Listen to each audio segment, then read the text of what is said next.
हम देखेंगे वर्ग के क्षेत्रफल से संबंधित कुछ मजेदार उदाहरण।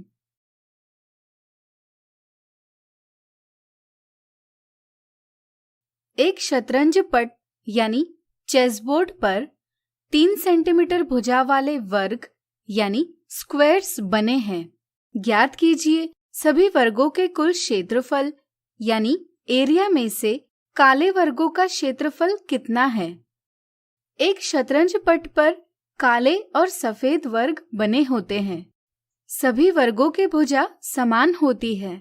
इस सवाल को हम अलग अलग प्रकार से हल कर सकते हैं। एक तरीका है कि हम बड़े वर्ग का क्षेत्रफल ज्ञात करें। इसके लिए हमें बड़े वर्ग की भुजा ज्ञात करनी होगी। शतरंज पट पर एक पंक्ति में 8 वर्ग है। प्रत्येक वर्ग की भुजा 3 सेंटीमीटर है। इसलिए बड़े वर्ग की भुजा की लंबाई 8 गुणा 3 यानी 24 सेंटीमीटर है। इस तरह से बड़े वर्ग का क्षेत्रफल है भुजा गुणा भुजा बराबर 24 सेंटीमीटर गुणा 24 सेंटीमीटर बराबर 576 स्क्वायर सेंटीमीटर। लेकिन इस वर्ग का आधा क्षेत्र काले वर्गों द्वारा घिरा है। इसलिए हम कह सकते हैं कि काले वर्गों का कुल क्षेत्रफल बराबर बड़े वर्ग का क्षेत्रफल विभाजित 2 बराबर 576 स्क्वायर सेंटीमीटर विभाजित 2 बराबर 288 स्क्वायर सेंटीमीटर।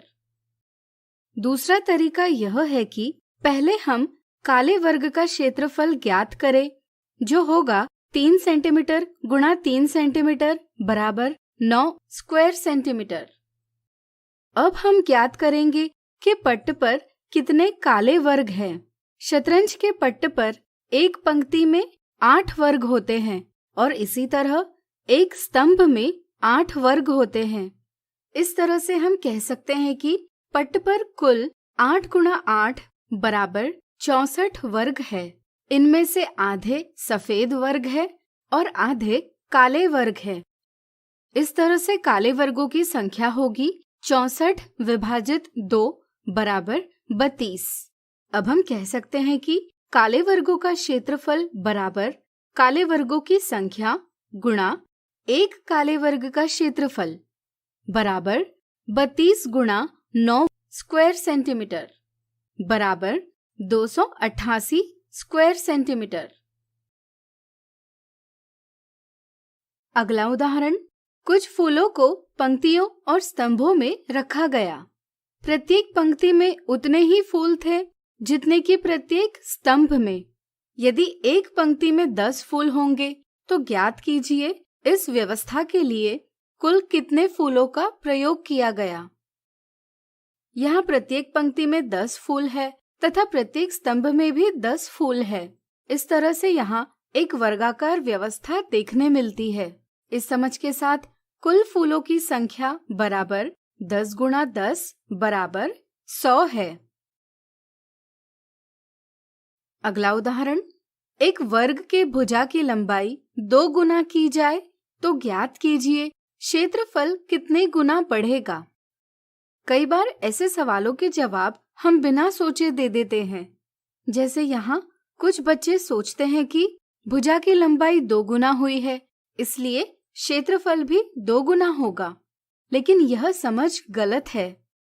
यहाँ वर्ग ABCD है जिसमें AB बराबर BC बराबर CD बराबर AD है। हम कह सकते हैं कि वर्ग ABCD का क्षेत्रफल बराबर भुजा गुणा भुजा बराबर AB गुणा AB है।